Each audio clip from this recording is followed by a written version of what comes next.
It's the 27th of August and I'm Tom Glasson. Welcome to The Roast. Tonight, a report on the NBN's cost-benefit analysis has been released, and I got to say, it is still downloading, actually.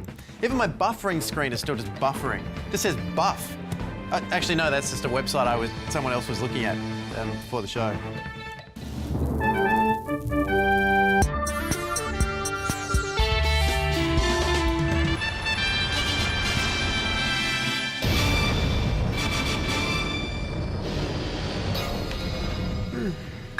Hey, it's downloaded. All right. This message has no content. What the? Downloaded Labor's cost-benefit analysis. Right. You know, we should throw to Mark Humphries because this could take a while. The Palmer United Party, the party that's more confused than cat dog, has decided to block the $7 GP co-payment. Sorry, Australia, it looks like you might not achieve your dream of paying to visit the doctor. But in the face of such adversity, the coalition is staying positive. The Health Minister says he'll continue talks with the PUP. I think they've been very productive and fruitful and they'll continue. And if you just look at what the Palmer United Party have said publicly, you can see that those fruitful discussions will continue.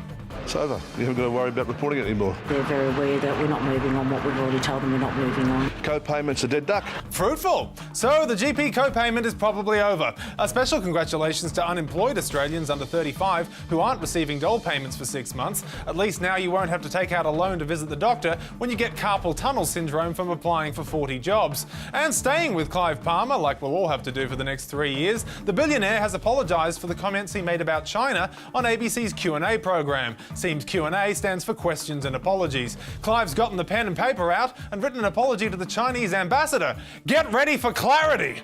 As Chairman Mao said in Nanjing when celebrating the 45th anniversary of the 1911 revolution, words to the effect that over 45 years have passed since the 1911 revolution and China had only sought friendly relations with its neighbours. Good quoting, Clive. I believe I've seen that classic quote on a t-shirt. But word of advice, when you're trying to distance yourself from comments about human rights abuses, maybe don't start quoting Mao. A conservative Christian group has named Social Services Minister Kevin Andrews Natural Family Man of the Year. As for winner of the Unnatural Family Man of the Year, they retired that award after the death of this man.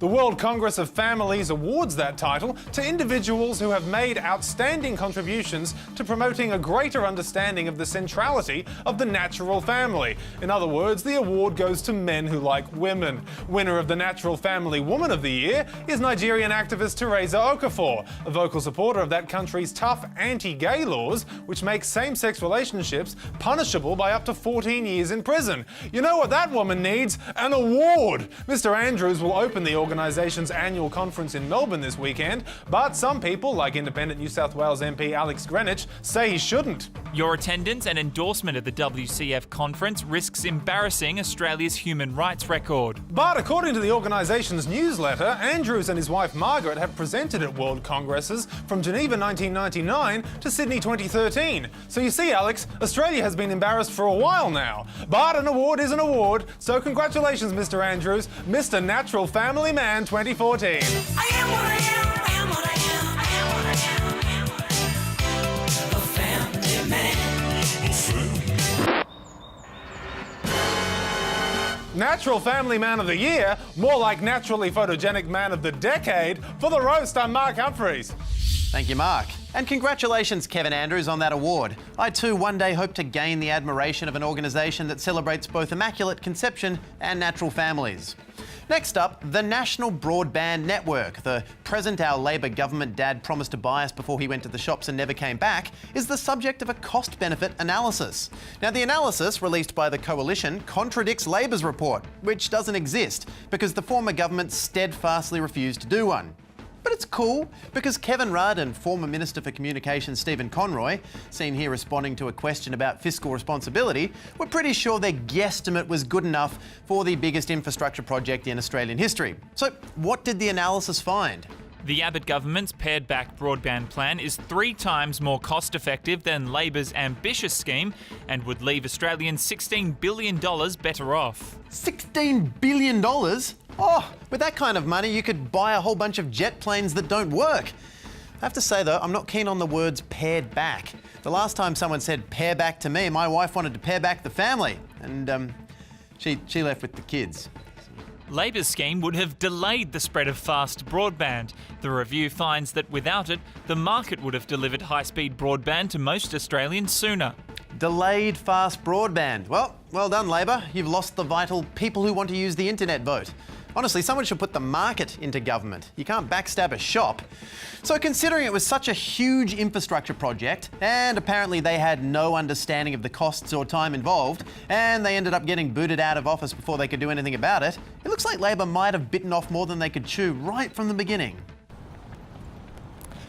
While we can only imagine a world where internet speeds are quicker than human thoughts, one couple from Parliament House are not content with imagination and have decided to make that dream a reality, whatever the cost.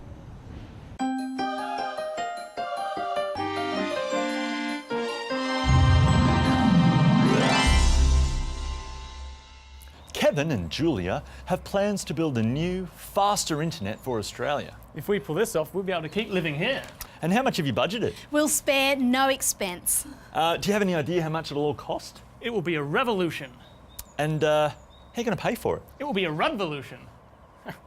If successful, this will be one of the biggest infrastructure projects in Australia's history. But Julia and Kevin have no experience building anything, and they've not yet written a cost-benefit analysis. So, we're extending... We're building fibre right to the premises. Wow, that's quite the extension. What's this costing the taxpayer? Only $43 billion. Wow, that's quite a chunk of change. May I see your cost-benefit analysis? Well, Kevin's decided that he wanted to do all the finances himself. Got all the numbers in my head. Kev's on the comeback.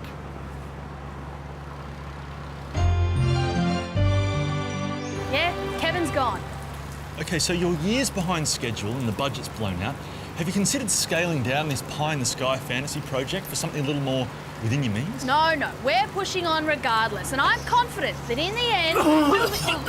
We found an asbestos pit. Yep, still on track. I see you, Kevin!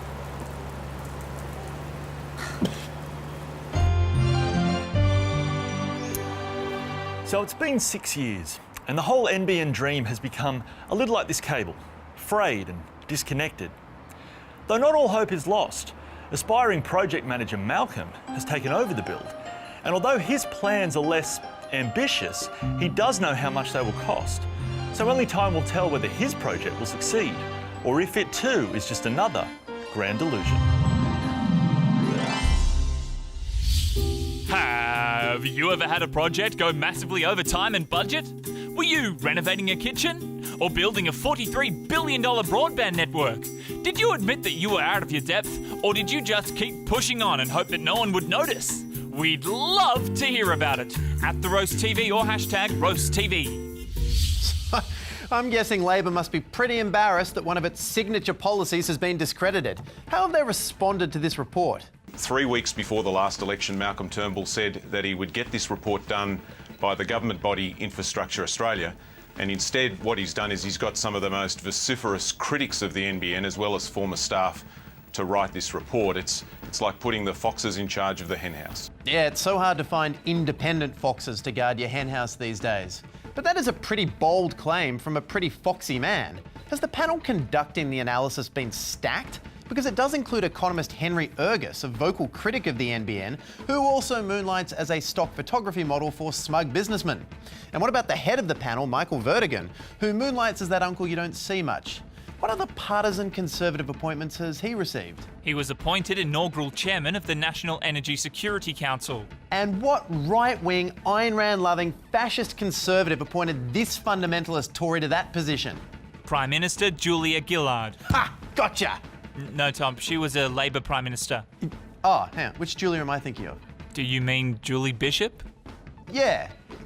Gotcha. Well, if Labor have such a problem with this report, maybe we should use theirs instead. Oh, that's right. They didn't do one. Gotcha. Too smug. Still, if Labor spent 6 years in government without ever bothering to work out the finer financial details for one of the biggest infrastructure projects in our nation's history, what was the Minister for Communications doing instead? You better push the button Oh yeah, that's right, he was travelling around the country pressing giant buttons to turn the internet on. You know, it remains an unsolved mystery how Labor ever lost that last election.